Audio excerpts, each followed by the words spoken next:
An escaped inmate is still on the loose after walking out of St. Mary's Hospital more than a week ago. Thanks for joining us here at 5:30. I'm Julie Bragg. And I'm Leland Pinder. Henrico and Richmond residents are looking for answers about the response and the decisions around notifying the public. Our Melissa Hippolyte joins us in the studio to break down what was or was not done and when. Melissa? Well, guys, CBS 6 has been asking Henrico Police questions for the past week about why they waited nearly 3 hours to send out an alert to people who live around St. Mary's Hospital about that inmate who escaped from the hospital. But Henrico Police have continued to not answer the question. Here's the timeline.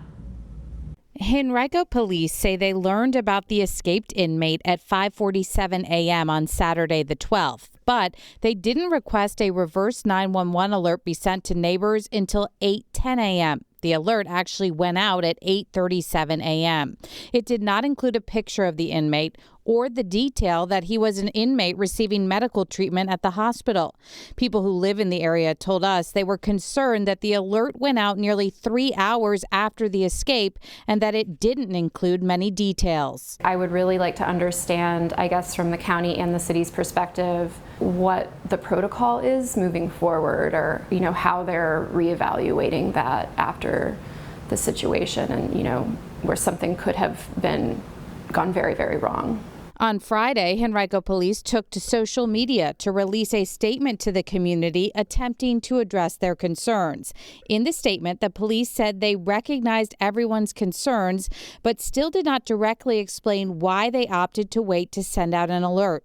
Instead, they provided a few more details about their actions that Saturday morning. They said after learning about the escapee at 5:47 on Saturday morning, they dispatched 40 units to search for the inmate and created a perimeter for the search around the hospital.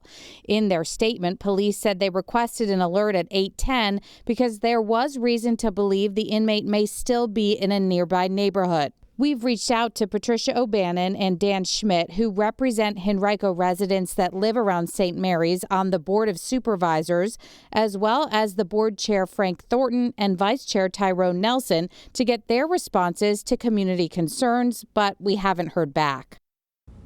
Now, as for why the alert did not include a photo of the inmate or the detail that the person police were looking for was an inmate, a county spokesperson said alert notifications are limited to 160 characters, and the message details were determined to be the essential information residents needed to keep themselves safe.